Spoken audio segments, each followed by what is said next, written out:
اعوذ باللہ من الشیطان الرجیم۔ پناہ مانگتا ہوں میں اللہ کی شیطان مردود سے۔ بسم اللہ الرحمن الرحیم۔ السلام علیکم ورحمۃ اللہ وبرکاتہ۔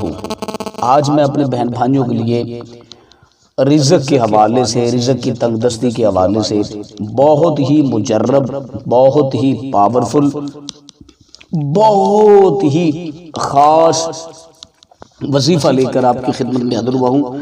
رمضان شریف کا چاند دیکھ کر ایک لفظ اس طریقے سے پڑھ لیں، انشاءاللہ عز و جل غربت ہمیشہ کے لیے ختم ہو جائے گی، 7 نسلوں تک رزق ختم نہیں ہوگا۔ وہ کیا عمل ہے، کس طریقے سے کرنا ہے، مکمل تفصیلات میں جانے سے پہلے گزارش ہے کہ اگر آپ نے ابھی تک میرا چینل سبسکرائب نہیں کیا تو میرے اس چینل کو کر لیں سبسکرائب اور بیل آئیکن کو دبائیں تاکہ اس طرح کی لیٹسٹ اور نئی سے نئی ویڈیوز آپ تک بآسانی پہنچ سکے۔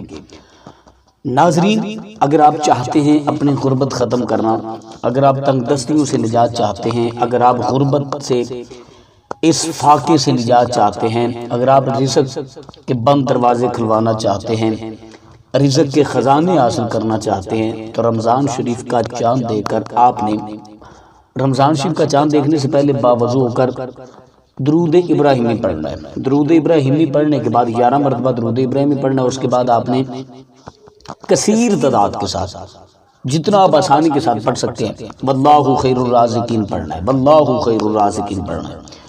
انشاءاللہ عز و جل آپ کے قسمت کی دیوی مہربان ہو جائے گی، آپ کی تقدیر اور آپ کی قسمت بدل جائے گی۔ اس بابرکت آیت کی وجہ سے اللہ سبحانہ تعالیٰ آپ کی قسمت میں رزق لکھ دے گا۔ اور یہ آیات مبارکہ پڑھنے کے بعد آپ نے 11 مرتبہ پھر درود ابراہیمی پڑھنا ہے۔ اس کے بعد دعا کرنی ہے کہ یا اللہ میرے رزق میں برکت پیدا فرما، کاروبار میں جتنی بھی رکاوٹیں ہیں تمام کو رفع اور دفع فرما۔ نبی پاک صلی اللہ علیہ وسلم کا واسطہ دے کر آپ نے یہ دعا کرنی ہے، تو انشاءاللہ عز و جل آپ کی تمام مرادیں، تمام خواہشات، تمام حسرتیں پوری ہوگی۔ تو مجھے امید ہے کہ آج کی میری ویڈیو آپ کو اچھی لگی ہوگی۔ اپنا اپنی فیملی کا بہت سارا خیال رکھیے گا۔ اللہ